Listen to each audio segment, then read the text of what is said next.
Eerste Jordaans wat in Suid-Afrika gekom het, was twee broers gewees. Hulle het saam met die Franse hugenote in die 1780 rond het hulle ingekom in die land in. En die eerstes wat in hierdie area ingekom het, was Willem Gabriel Jordaan, wat hier in die vroeë 1800s het hy hier ingekom in Swarthoek in hierdie area. Toe hy hier gearriveer het met sy perd, was hier geen mense gewees nie, was geen swart mense gewees nie, was geen mense nie. Die enigste bewys van mense wat hier was Boesman tekeninge, wat ons later aan gekry het op die rotse. So dit was dit moes die Khois of die Sons of so van die Boesmans wat hier gewees het, maar hy was geen ander mense nie. En toe het Willem Gabriel gegaan en hy het hierdie area het hy gaan die Engelse woord is, het hy hom gaan styk. Hy het rondgery met sy perd en gesê, hy slaan hierdie pen in en hy slaan die pen in en hy wil hierdie gedeelte, sy gedeelte.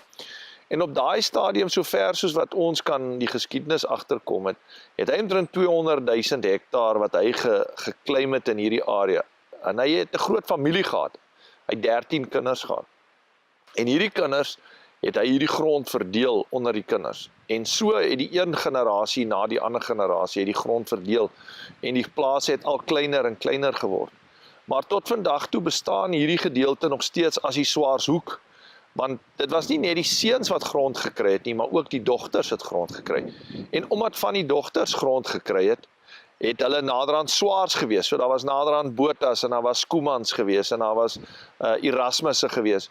En hulle was eintlik van die dogters wat getrou het met iemand anders en 'n plaas geërf het in hierdie area.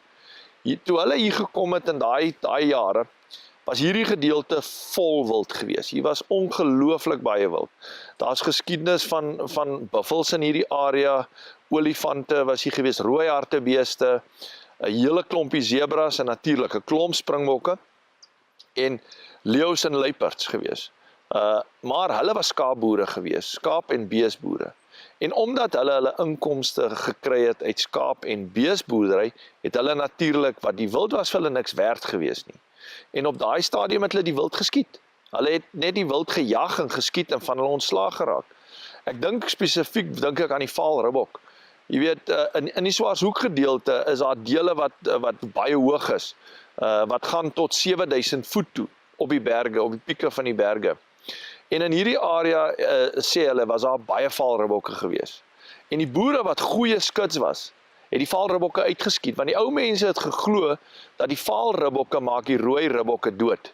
En omdat die vaalribbokke die rooi ribbokke doodmaak, het die vaal is geskiet, want hulle het nie regtig vleis gehad nie. Weet, die vaalribbokkie is 'n ou klein liggaampie met 'n dun nekkie en in 'n sekere tyd van die jaar, dan kry hy 'n bietjie wurms onder sy vel. Dit is soos 'n larwe wat hy onder sy vel kry. So die ou mense het hom nie geëet nie.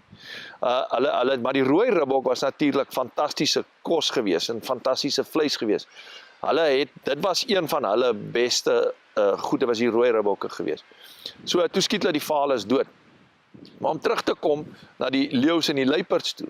Jy weet, hulle het luiperds uitgeskiet. Ek het hier 2 slaghuisters van my oupa, hulle sit daar af, wat hulle die luiperds gevang het in slaghuisters. Dis 2 mense wat daai slaghuister moet stel, so groot is hy. En hulle het die goed uitgeroei, want hulle het met skape en bokke en beeste geboer.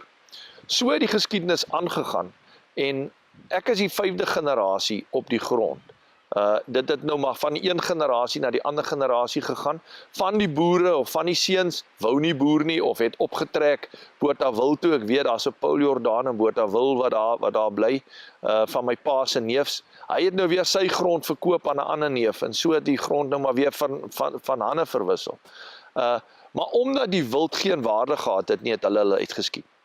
Toe hier in ek het huis toe gekom nadat ek gestudeer het aan die Vrystaatse Universiteit, het ek huis toe gekom in 1986. Toe ek huis toe gekom het, kan ek nog so goed onthou, my pa het die wild net doodgeskiet, hy die ou van die poskantoor, die polisman, almal wat hy voor gunsies en gawietjies wou doen, het hy genooi, en hy die wild geskiet. En hulle het elkeen net 'n springbok gekry of 'n blesbok gekry, maar hulle moes die getalle afbring. En om die getalle af te bring, het hy dit weggegee. En ek kan onthou dat ons omtrent 100 ribbokke geskiet het, en 100 springbokke, en omtrent 30 of 40 kudu's het my pa weggegee. En toe sê ek vir hom, pa, maar gee my die geleentheid, laat ek 'n jagbesigheid begin. En so het ek, daai stadium, het ek met koöperatiewe jagters begin jag.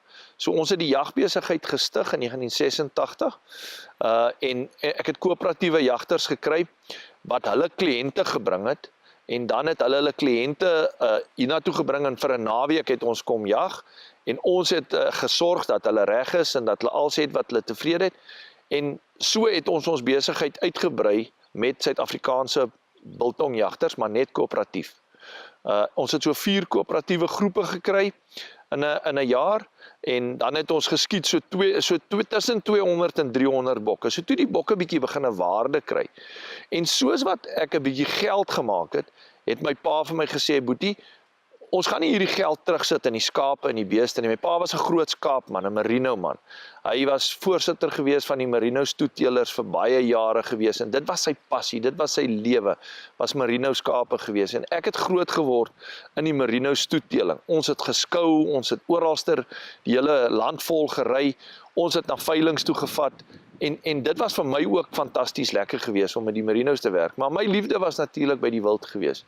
En soos wat ons geld gemaak het uit hierdie koöperatiewe jag uit, het ek daai geld weer herbelê in 'n volgende spesie. Toe ek plaas toe gekom het, was daar 4 spesies op die plaas. Rooi ribbokke, springbokke, blesbokke en kudu's. Dit was die 4 diere wat oor was nadat my oupa hulle die res uitgeskiet het natuurlik. En so het ek weer al hoe meer spesies beginne belê en terugbelê. En vandag het ons 26 verskillende spesies wat op die plaas is. Elke keer het ons 'n bietjie geld het, dan koop ons iets anders. En so het ons klein het ons begin daarmee. Ek het nog steeds aangegaan, my pa het vir my die besigheid in 1991. Hy was 'n baie versiende man gewees. Hy het gesê, hy wil nie vir ewig die baas op die plaas wees nie, want as hy die baas op die plaas, hy bly en hy is die baas op die plaas, gaan hy die baas bly.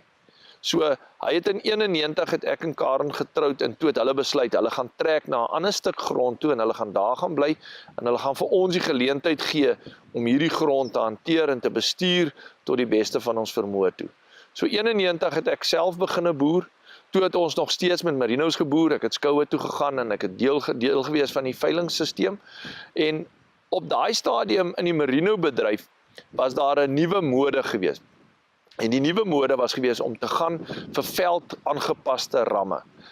My pa het sy goeie geld gemaak uit ramverkope uit wat hy verkoop het, ramme wat na Harry Smit toe gegaan het. Oralster in die Vrystaat het mense ramme kom koop hier by my pa, want hy was 'n uitstaande teeler gewees. En toe is die nuwe mode om na veldramme toe te gaan. En jy skryf jou ramme in op Hannover, of daar skryf jy 10 ramme in, dan gaan hulle veld toe, dan verkoop hulle op die ou einde 3 of 4, en daar was net nie geld in gewees nie. En ons het gaan sit en ons het gaan somme maak, en ons het net besef, maar daar is nie geld nie. Ons sal moet iets anders doen as om hierdie stoetteling te doen. En ek het Karen getrou, 'n vrou wat 'n fantastiese vermoë het om mense te kan onthaal. En mense kuier lekker hier by ons. En ek het net besef, ek moet my vrou se gawe moet ek gebruik. En so het ons gegaan, en ons het hierdie jagbesigheid van ons gaan uitbrei. In die volgende kuier saam met Tolly Jordaan. En 91, 92 en 93 was seker in my geskiedenis wat ek op die plaas is, die moeilikste jare gewees. Uit die bloot uit, ek het die ou glad nie geken nie, en hy het die gearriveer, Jurgen Schultz, om terug te kom na. Hy bied ons, hy offer ons toe, R2000, 'n bok. En op daai stadium kon ek vir 'n boerbok R500 kry. Jy moet hierdie bokke breinteel. Ons het 'n booth gehad by SCI, wat hy vir ons gereël het, en met meubels, alles, fantasties gewees. En so het ons jagbesigheid het net van krag tot krag gegaan.